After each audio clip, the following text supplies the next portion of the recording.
کتنی رحمتوں کا نزول اور کتنی اللہ کی طرف سے تائیدیں، اس کا فیصلہ وہ تو سب غیب میں ہیں۔ اس لیے حضرت مولانا ابراہیم صاحب دعوت برکاتہ فرماتے ہیں کہ شکر گزاری کے ساتھ کام ہونا چاہیے، بہت سمجھ کر نہیں۔ ہمارا ایک ساتھی دل سے اللہ کا شکر گزار، ہم میں تو کوئی صلاحیت ہے نہیں، کوئی قابلیت ہے نہیں، نہ استعداد ہے نہ استطاعت ہے، وہ تو اللہ تعالیٰ ہماری کمیوں پر اور گندگیوں پر پردہ ڈال کے ہمیں چلا رہا، اسی کا کرم ہے، اسی کا احسان ہے۔ ورنہ یہ ختم نبوت والی محنت، اس کے لیے جن صفات کی، جس علم کی، جن اخلاق کی ضرورت ہے، میرے دوستو ہم تو زیرو پر وہی چلا رہا ہے۔ حضرت مولانا ابراہیم صاحب فرماتے ہیں هو الاول والآخر، وہ اول بھی ہے، وہ آخر بھی ہے، وہ لگاتا بھی ہے، وہ نبھاتا بھی ہے، اپنے بندوں کو وہی نبھاتا ہے۔ اور حضرت مولانا سید احمد خان صاحب دامت برکاتہ فرمایا کرتے تھے، کام کرنے والوں کی غلطیوں کو اللہ بہت جلدی معاف کرتا ہے۔ کام میں لگے ہیں 19-20 ہوگا، لیکن اللہ تعالیٰ ان کی بھولوں کو بہت جلدی معاف کر دیتا ہے۔ اور یہ فرماتے ہیں کہ دعوت کے درخت کا پہلا میوہ جو ہے مغفرت، پہلا میوہ اللہ معاف کر دیتا ہے۔ اسی لیے آپ نے یہ بات سنی ہوگی کہ توبہ جو ہے وہ گناہ پر ہے اور استغفار جو ہے وہ نیکی پر ہے۔ نیکی پر آدمی استغفار کرے، شکر بھی کرے اور استغفار بھی کرے۔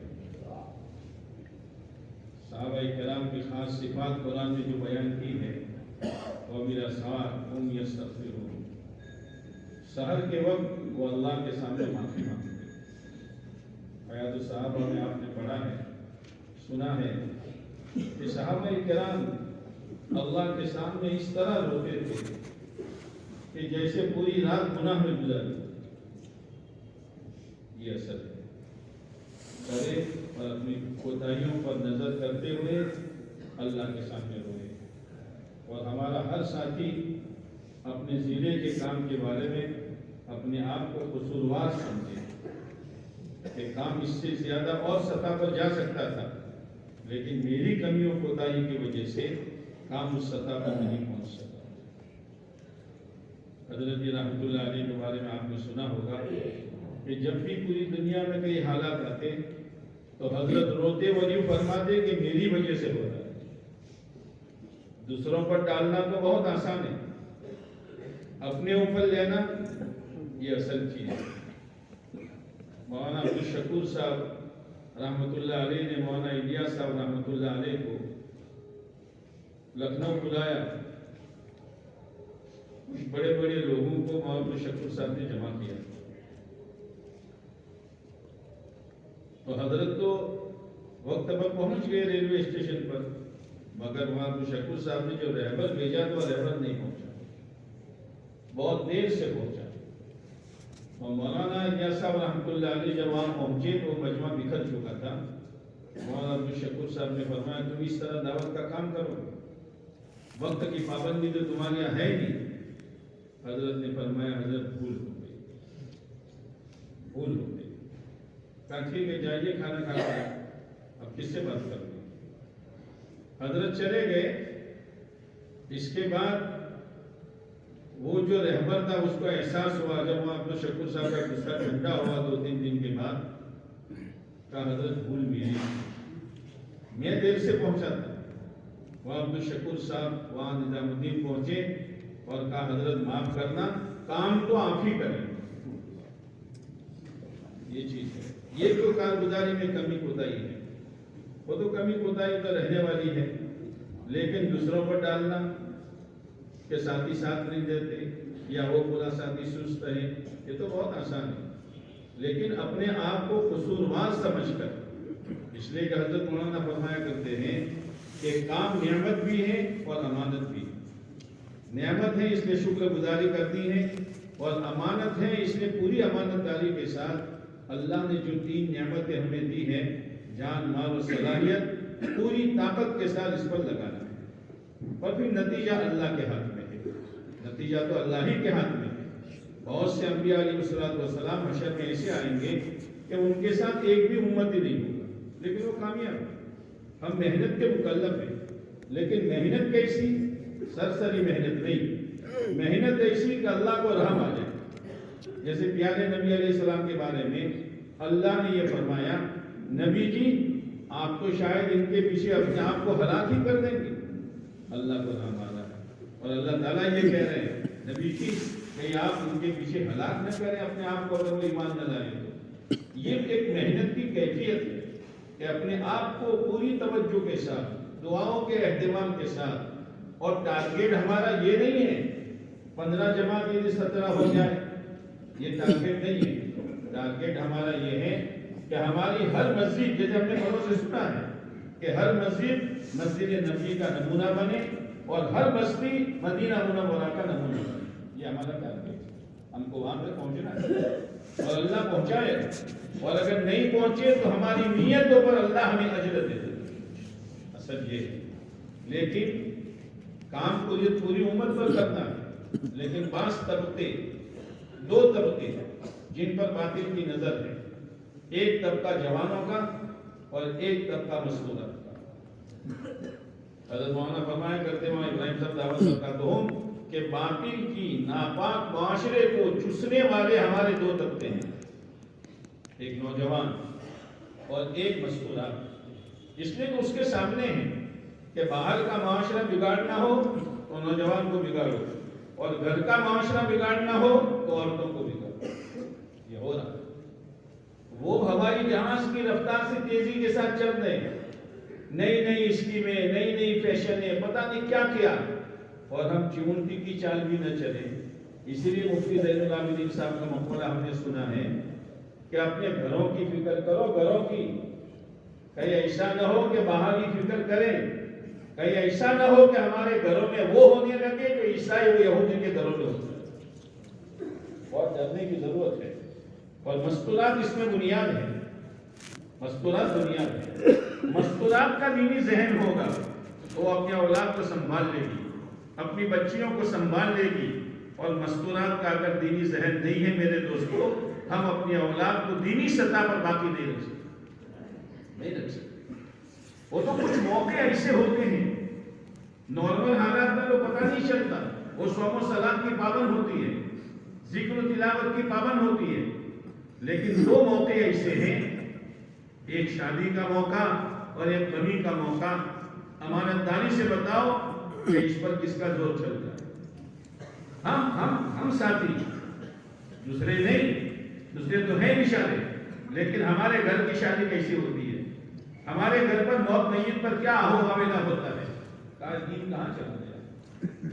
یہ اللہ کی بندی اللہ کے راستے میں جائے گی، اور اللہ کے راستے میں جا کر اللہ کے سامنے روئے گی، اس لیے کہ دعوت کے کام کے لیے جن بنیادی چیزوں کی ضرورت ہے، بعض بنیادی چیزیں اللہ نے فطری طور پر عورت میں رکھی ہے۔ ایک تو ہمدردی اس میں رکھی ہے، اور ایک اس کے دل کو اللہ نے نرم بنایا ہے، اور ایک اس کے آنکھوں سے آنسو جلدی ٹپکتا ہے، نرم ہے۔ دوسری چیز، وہ جس چیز کو پکڑ لیتی ہے چھوڑتی نہیں ہے۔ ہمارے معمولات آگے پیچھے ہو جائیں گے، لیکن اس کے معمولات آگے پیچھے نہیں، اسی بھی معمولات آگے پیچھے نہیں ہو سکتے۔ اس لیے مستورات پر محنت کرنا، اور بنیادی کام میرے بھائیوں، گھر کی تعلیم ہے، گھر کی تعلیم یہ بنیاد ہے۔ حضرت مولانا یوسف صاحب رحمۃ اللہ علیہ کا مقولہ ہم نے سنا کہ گھر میں بے دینی آنے کے جتنے سوراخ ہیں، ان تمام سوراخوں کے بند کرنے کا علاج گھر کی تعلیم ہے۔ گھر کی تعلیم معمولی چیز نہیں ہے۔ فضائل کی تعلیم اندر کے جذبات کو بدل دیتی ہے، پھر وہ جذبات اپنی بچیوں میں وہ لاتی ہے۔ مولانا عمر صاحب رحمۃ اللہ علیہ ایک واقعہ بیان کیا کرتے کہ ایک آدمی اللہ کے راستے میں گیا تھا، عید کا موقع آ گیا، اب وہ بچوں کے لیے کپڑے جوتے وغیرہ کا کوئی انتظام نہیں تھا، تو وہ بچے باہر نکلے تو محلے کے بچوں نے ان کو چڑھایا، اور کہا دیکھو ہمارے ابا یہاں ہیں کہ جوتے بھی ہیں، صدری بھی ہے، ٹوپی بھی ہے اور کپڑے بھی ہیں، تمہارے ابا نہیں ہے تو تم میں نے پوچھے ہوئے ہو، تمہارے پیر ننگے ہیں۔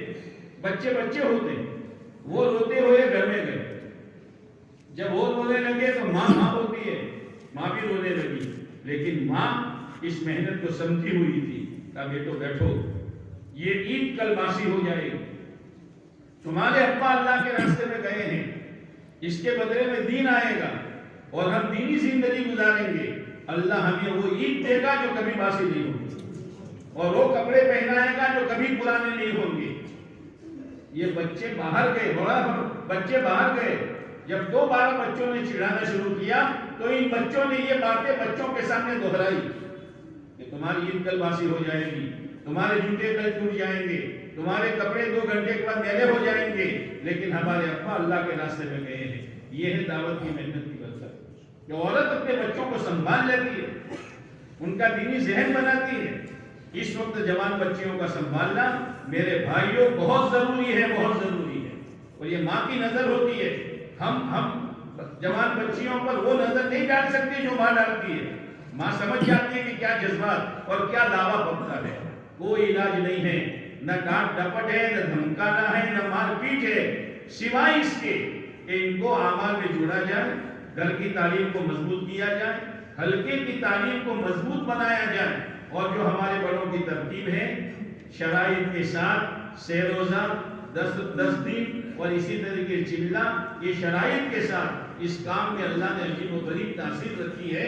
ایک مرتبہ عثمان صاحب نے واقعہ آپ کو سنایا تھا کہ ایک شخص جو ہے فجر کی نماز پڑھنے آیا تو اپنے چھوٹے بچوں کو لے کر آیا، تو دوسرے ساتھی گھبرا گئے کہ اس وقت فجر میں چھوٹے بچے، عام طور سے ایسا ہوتا ہے کہ گھر میں کوئی حادثہ ہوتا ہے تو بچے بھی جاگتے ہیں، تو اس کے دوست نے پوچھا بھائی خیریت ہے؟ کہ اللہ کا شکر ہے۔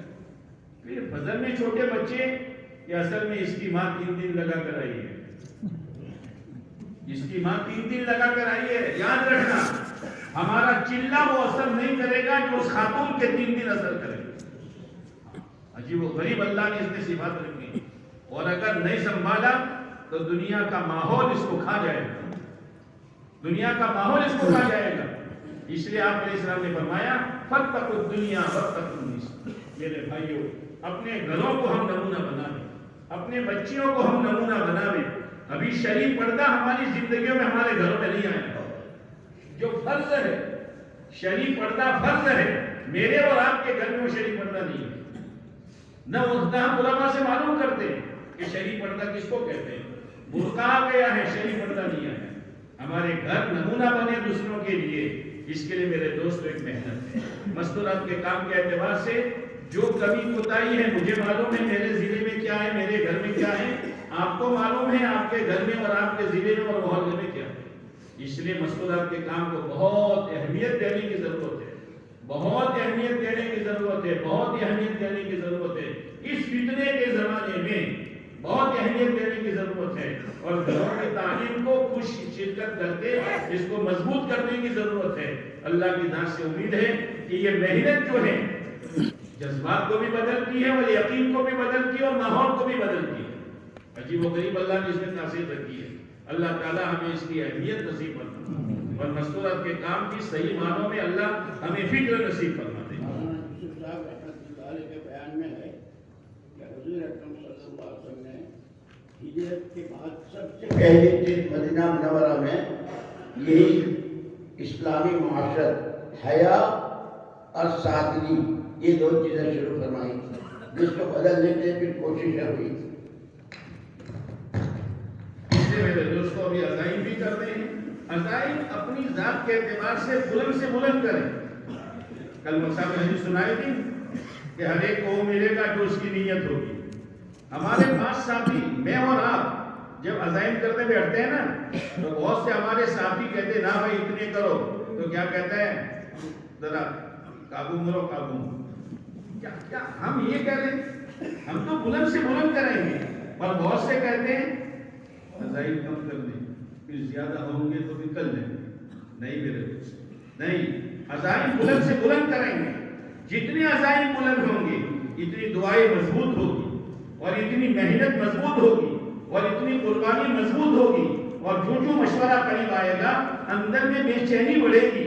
اس کے علاوہ آخری بات میرے بھائیوں، جو امور ہے عزائم کے ایک ایک امر کو لے کر، جیسے اپنی چھوٹی بچی کی نکاح کا مسئلہ ہے، منگنی کا مسئلہ ہے، چھوٹے بچے کا کوئی مسئلہ ہے، ہم اللہ سے ایک ایک بچی اور ایک ایک بچے کا نام لے کے مانگتے ہیں کہ نہیں مانگتے؟ اسی طریقے جو عزائم ہے ہمارے تمام ساتھی تہجد میں ایک ایک امر کو لے کر مانگے. ہمارے مولانا غلام رسول اللہ خاموش رحمۃ اللہ علیہ جو شافعی کے محترم سے اور دیوبند کے بھی محترم تھے، جب ہمارے یہاں ایک محنت چلی ہماری برادری کے اعتبار سے، تو وہ یوں کہتے تھے میں ایک ایک چیز لے کر اللہ کے سامنے گھنٹوں روتا ہوں کہ اللہ ہم غریبوں نے یہ سوچا ہے تو کر دے، ہم غریبوں نے یہ سوچا ہے تو کر دے. آج تک کس نے کیا بھائی؟ بولو نہیں اللہ. آئندہ کون کرے گا؟ اللہ. بولو کون کرے گا؟ اللہ کرے گا.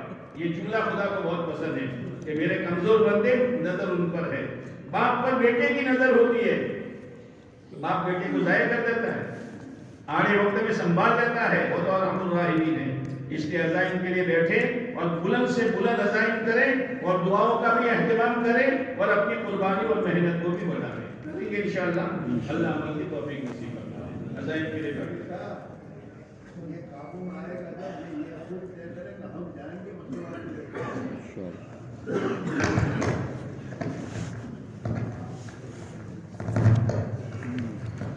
مستورات کی جماعتوں کے نکلنے کا آدھار ہم پر ہے.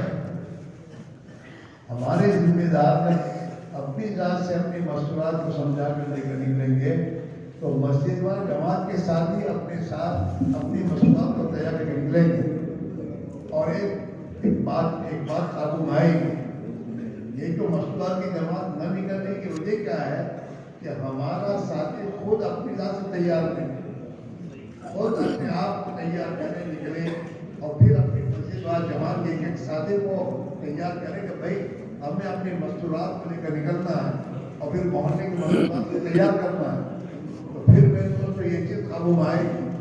ہاں اس لیے میرے دوستوں ہم اور آپ خود اس میں ہے ہمارے لیے آپ کے لیے مشکل مسئلہ، لیکن میرے بھائیوں یہ ایک ضروری چیز ہے. عورتوں کے بارے میں فکر کرنا بہت ضروری ہے اور بہت زیادہ اس کے لیے ہمیں کوشش کرنے کی ضرورت ہے. اس وقت جو آپ نے کارگزاریں سنی ان کارگزاری میں سب سے زیادہ کمزور محنت مستورات میں ہے. ان کی جماعتیں نکلنے میں بھی کمزوری اور تمام، اور گھروں کی تعلیم کے بارے میں بھی ہمیں اپنی ذات سے فکر کر کے اپنے گھروں کی تعلیم کا اہتمام کرنا ہے اور اپنے گھروں میں اس تعلیم کے عمل کو زندہ کرنا ہے اور ایک ایک گھر میں زندہ کرنا ہے. ابھی بھی ہمارے یہاں گھروں کی تعلیم زندہ نہیں ہے، ہمارے اپنے ساتھیوں کے گھروں میں تعلیم زندہ نہیں ہے. یہ جو گھروں کی تعلیم کا مسئلہ چل رہا ہے سال سے چل رہا ہے. کسی ضلع میں 2000 گھروں میں، کسی ضلع میں 3000 گھروں میں، کسی ضلع میں 500 لوگ. کئی سالوں سے یہ ترتیب چل رہی ہے. بڑھتا ہے تو کتنے 5 گھر، سال بھر میں 100 گھر. یہ میرے دوستوں ہماری جو ہے بہت کمزور ہماری ترتیب ہے. ہر گھر میں تعلیم زندہ کرنے کی فکر کرنے کی ضرورت ہے، دل پر لینے کی ضرورت ہے اور جیسے خالد صاحب نے کہا راتوں کو خدا سے مانگنے کی ضرورت ہے. اور اس کو اپنے ہفتہ وار اجتماع میں بھی اپنے ہفتہ وار طریقوں میں بھی جہاں ہم تشکیلیں کرتے ہیں وہاں اپنے بیٹھنے والے مجمع کا ذہن بنا کر ان سے ارادے کروائیں کہ ہم آج سے اپنے گھر تعلیم شروع کریں گے اور اپنے گھر کی تعلیم میں بیٹھیں گے. یہ میرے دوستوں فکر میں لے کر اسے اپنی اپنے آپس کی نجی بیٹھکوں میں بھی اس کو اتنا گزارو بنانے کی ضرورت ہے کہ یہ گھر گھر میں تعلیم زندہ ہو اور گھر گھر سے اللہ کے نام نکلنے کا نظام زندہ ہو. اس کی وجہ اور اسی سے معاشرہ گھر کا بنے گا، گھر کا معاشرہ اسی سے بنے گا میرے بھائی. اور گھر کے معاشرے میں اگر دین ہوگا تو ہمارے بچوں میں دینداری آئے گی. ہمارے گھر کے معاشرے کو دیندار بنانے کی ضرورت ہے اور ہمارے گھروں کو نمونہ بنانے کی ضرورت ہے میرے بھائی. اب ہم